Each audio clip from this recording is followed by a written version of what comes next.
Hi dears, welcome back. ഇന്ന് നമ്മൾ 8ാം ക്ലാസ്സിലെ മാത്സിൻ്റെ തുല്യ ത്രികോണങ്ങൾ എന്ന് പറഞ്ഞ ഒന്നാമത്തെ ചാപ്റ്ററിൽ പേജ് നമ്പർ 22 ക്വസ്റ്റ്യൻസാണ് ഡിസ്കസ് ചെയ്യുന്നത്.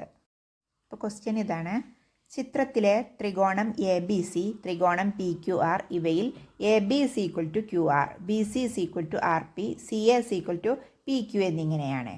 ഇത് 2 ക്വസ്റ്റ്യൻ ഉണ്ട്, 2 ചിത്രം തന്നിട്ടുണ്ട്. പിന്നെ സി ഡി പി എസ് ഇവ തുല്യമാണോ, എന്തുകൊണ്ട് എന്ന് തെളിയിക്കണം. അതുപോലെ ത്രികോണം എ ബി സി, ത്രികോണം പി ക്യു ആർ ഇവയുടെ പരപ്പളവുകൾ തമ്മിൽ എന്താണ് ബന്ധമെന്നും കണ്ടുപിടിക്കണം. അപ്പോൾ നോക്കൂ, ചിത്രത്തിലുള്ള ആ 2 ത്രികോണങ്ങളും തുല്യ ത്രികോണങ്ങളാണല്ലേ. എന്താണ് കാരണം? അതിൻ്റെ 3 വശങ്ങളും തുല്യമാണ്. അപ്പോൾ അത് തുല്യ ത്രികോണമാണ്. ഒരു ത്രികോണത്തിൻ്റെ 3 വശം മറ്റേ ത്രികോണത്തിൻ്റെ 3 വശമായിട്ട് തുല്യമായതുകൊണ്ട് തന്നെ ആ 2 ത്രികോണങ്ങളും തുല്യ ത്രികോണങ്ങളാണ് എന്ന് പറയാൻ പറ്റും.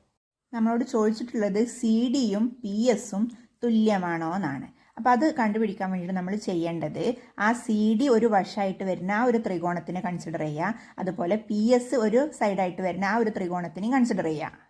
എന്നിട്ട് അത് തുല്യ ത്രികോണമാണ് എന്ന് തെളിയിച്ചു കഴിഞ്ഞാൽ അതിൻ്റെ വശങ്ങൾ തുല്യമാണ് എന്ന് പറയാൻ പറ്റും. അപ്പോൾ നമുക്ക് ഏതൊക്കെ ത്രികോണങ്ങൾ പരിഗണിക്കാം? സി ഡി സൈഡായിട്ട് വരുന്ന 2 ത്രികോണം ഉണ്ടല്ലേ. ആ ഒരു എ ബി സി എന്ന് പറഞ്ഞ ത്രികോണത്തിൽ ചെറിയ 2 ത്രികോണങ്ങളുണ്ട്. അതിൽ ഏറ്റവും ചെറുതിനെ നമ്മൾ പരിഗണിക്കുകയാണെങ്കിൽ മറ്റേതിലും ഏറ്റവും ചെറുതിനെ തന്നെ പരിഗണിക്കുക. അതല്ല വലുതിനാണെങ്കിൽ നോക്കണമെന്ന് വെച്ചെങ്കിൽ മറ്റേതിലും അതിലുള്ള വലിയതിനെ നോക്കണം. അപ്പോൾ നമ്മൾ നോക്കുന്നത് ത്രികോണം എ സി ഡിയും ത്രികോണം പി ക്യു എസ് ആണ്. അപ്പോൾ അതിൽ സി എ എന്ന് പറഞ്ഞ വശവും മറ്റേ ത്രികോണത്തിലുള്ള പി ക്യു എന്ന് പറഞ്ഞ വശവും തുല്യമാണ് നമുക്കറിയാമല്ലേ. C A is equal to P Q എന്ന് ക്വസ്റ്റ്യനിൽ തന്നിട്ടുണ്ട്. അതുകൊണ്ട് തന്നെ C A is equal to P Q എന്ന് എഴുതാം. ഇനി നോക്കൂ, കോൺ എയും കോൺ ക്യൂവും തുല്യമാണ്. എന്താ കാരണം? ത്രികോണം എ ബി സിയും ത്രികോണം പി ക്യു ആറും തുല്യ ത്രികോണങ്ങളാണ് നമുക്കറിയാമല്ലേ. അതിലെ 3 വശങ്ങളും തുല്യമാണെന്ന് നേരത്തെ പറഞ്ഞല്ലോ. അതുകൊണ്ട് അത് രണ്ടും തുല്യ ത്രികോണങ്ങളാണ്. അതിലുള്ള തുല്യ വശങ്ങളാണ് ബി സിയും ആർ പിയും. അപ്പോൾ ബി സിയുടെ ഓപ്പോസിറ്റ് വരുന്ന കോൺ എയും ആർ പിയുടെ ഓപ്പോസിറ്റ് വരുന്ന കോൺ ക്യൂവും തുല്യമായിരിക്കും അല്ലേ. അപ്പോൾ എന്തെഴുതാം? കോൺ എ ഇസ് ഈക്വൽ ടു കോൺ ക്യൂ. കാരണമായിട്ട് ത്രികോണം എ ബി സി, ത്രികോണം പി ക്യു ആർ എന്നീ തുല്യ ത്രികോണങ്ങളിലെ തുല്യ വശങ്ങൾക്ക് എതിരെ വരുന്ന കോണുകളാണ്. അതുകൊണ്ട് അത് തുല്യമായിരിക്കും. ഇനി നോക്കൂ, ആ ത്രികോണം തുല്യമാണ് തെളിയിക്കണമെങ്കിൽ ഇപ്പോൾ ഒരു വശവും ഒരു കോണും കിട്ടിയിട്ടുണ്ടല്ലേ. ഇനി അപ്പുറത്തുള്ള ഒരു കോണും കൂടെ കിട്ടിക്കഴിഞ്ഞാൽ നമുക്ക് ആ 2 ത്രികോണങ്ങളും തുല്യ ത്രികോണങ്ങളാണെന്ന് പറയാൻ പറ്റും. അപ്പോൾ ആ 2 കോണും തുല്യമാണോ നമുക്ക് നോക്കാം. അതിന് വേണ്ടിയിട്ട് കോൺ എക്കും കോൺ ക്യൂവിനും നമുക്ക് എക്സ് ഡിഗ്രി എന്ന് കൊടുക്കുകയാണെങ്കിൽ, പിന്നെ കോൺ എ ഡി സി എന്ന് പറയുന്നതും കോൺ പി എസ് ക്യൂ എന്ന് പറയുന്നതും 90 ഡിഗ്രിയാണെന്ന് തന്നിട്ടുണ്ട് അല്ലേ. കോൺ എ ഡി സിയും കോൺ പി എസ് ക്യൂവും 90 ഡിഗ്രിയാണ്. അതുകൊണ്ട് തന്നെ മൂന്നാമത്തെ കോൺ എത്ര ഡിഗ്രി ആയിരിക്കും? മറ്റ് 2 കോണുകളും കൂടി കൂട്ടിയാണ്ട് 180 എന്ന് കുറച്ചതില്ലേ. ഒന്ന് എക്സ് ആണ്, ഒന്ന് 90 ആണ്. അപ്പോൾ എക്സും 90ഉം കൂടെ കൂട്ടിയിട്ട് 180 എന്ന് കുറച്ചതാണ് മറ്റേ കോണ്. അപ്പോൾ അത് 2 ത്രികോണത്തിൽ അങ്ങനെ തന്നെയാണ്. അപ്പോൾ 2 ത്രികോണത്തിലുള്ള ആ കോണുകളും തുല്യമാണ്. അപ്പോൾ നമുക്ക് എങ്ങനെ എഴുതാം? കോൺ A C D is equal to കോൺ Q P S is equal to 180 minus X plus 90 എന്ന് എഴുതാം.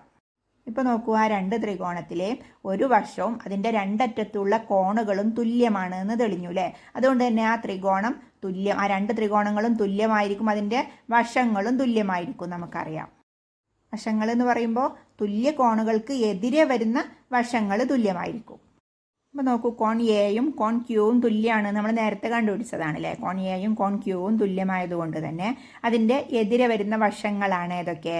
സി ഡിയും പി എസും. അപ്പോൾ അതുകൊണ്ട് തന്നെ അതും തുല്യമായിരിക്കും. അപ്പോൾ C D is equal to P S എഴുതാം. കാരണമായിട്ട് എന്തെഴുതാം? തുല്യ ത്രികോണങ്ങളിലെ തുല്യ കോണുകൾക്ക് എതിരെ വരുന്ന വശങ്ങളും തുല്യമായിരിക്കും എന്ന് എഴുതാം. ഇതിലൊരു സെക്കൻഡ് ക്വസ്റ്റ്യൻ ഉണ്ടായിരുന്നു അല്ലേ. എന്താണത്? ത്രികോണം എ ബി സി, ത്രികോണം പി ക്യു ആർ ഇവയുടെ പരപ്പളവുകൾ തമ്മിൽ എന്താണ് ബന്ധം? നമുക്ക് ആദ്യം ത്രികോണം എ ബി സിയുടെ പരപ്പളവ് എന്താണെന്ന് നോക്കാം. പിന്നെ ഒരു ത്രികോണത്തിൻ്റെ പരപ്പളവ് കാണാനുള്ള സൂത്രവാക്യം എന്താണ്? ഹാഫ് ഇൻറ്റു പാദം ഇൻറ്റു ഉയരാണ് അല്ലേ, ഹാഫ് ബി എച്ച്. അപ്പോൾ ഇതിനെങ്ങനെയാണ്? ഹാഫ് ഇൻറ്റു പാദം എന്താണ് ഇതിൽ? എ ബി ആണ്. അപ്പോൾ എ ബി ഇൻറ്റു ഉയരം എന്താണ്? സി ഡി ആണ്. അപ്പോൾ half into A B into C D എന്ന് കൊടുക്കാം. ഇതിൽ എ ബിക്ക് തുല്യമാണ് ക്യു ആർ നമ്മൾ നേരത്തെ ചെയ്തു അല്ലേ. A B is equal to Q R എന്നാണ്. അപ്പോൾ എ ബിക്ക് പകരം നമുക്ക് ക്യു ആർ കൊടുക്കാം. അതുപോലെ C D is equal to P S ആണ് നമ്മൾ കണ്ടെത്തിയിട്ടുണ്ട്. അപ്പോൾ സി ഡിക്ക് പകരം നമുക്ക് പി എസ് എന്നും കൊടുക്കാം. ഇപ്പോൾ എന്തായി? Half into Q R into P S ആയി. ഈ ക്യു ആറും പി എസും എന്താണ്? പി ക്യു ആർ എന്ന് പറഞ്ഞ ത്രികോണത്തിൻ്റെ പാദവും ഉയരമാണ് അല്ലേ. അപ്പോൾ പാദം പിന്നെ ഇൻറ്റു ഉയരം, ഹാഫ് ഇൻറ്റു പാദം ഇൻറ്റു ഉയരം എന്ന് പറഞ്ഞാൽ എന്താണ്? ത്രികോണം പി ക്യു ആറിൻ്റെ പരപ്പളവാണ്. അപ്പോൾ അതിൽ നമുക്ക് എന്ത് മനസ്സിലാക്കാം? ത്രികോണം എ ബി സിയുടെ പരപ്പളവ് എന്ന് പറയുന്നത് ത്രികോണം പി ക്യു ആറിൻ്റെ പരപ്പളവാണ് എന്ന് മനസ്സിലായി. അതായത് അത് രണ്ടും തുല്യ ത്രികോണങ്ങളാണ്. തുല്യ ത്രികോണങ്ങളുടെ പരപ്പളവുകളും എന്തായിരിക്കും? തുല്യമായിരിക്കും അല്ലേ? ആദ്യം നമുക്ക് അറിയാമായിരുന്നു തുല്യ ത്രികോണങ്ങളിലെ വശങ്ങളെല്ലാം തുല്യമായിരിക്കും, അതുപോലെ കോണുകളെല്ലാം തുല്യമായിരിക്കും. ഇപ്പോൾ എന്ത് മനസ്സിലായി? പരപ്പളവുകളും തുല്യമായിരിക്കും എന്ന് മനസ്സിലായി. ഇനി അടുത്ത ക്വസ്റ്റ്യൻ നമുക്ക് അടുത്ത വീഡിയോയിൽ ചെയ്യാം. വീഡിയോ ഇഷ്ടമായാൽ ലൈക്ക് ചെയ്യാനും ഷെയർ ചെയ്യാനും സബ്സ്ക്രൈബ് ചെയ്യാനൊന്നും മറക്കരുത്. അപ്പോൾ നമുക്ക് അടുത്ത വീഡിയോയിൽ കാണാം. ബൈ.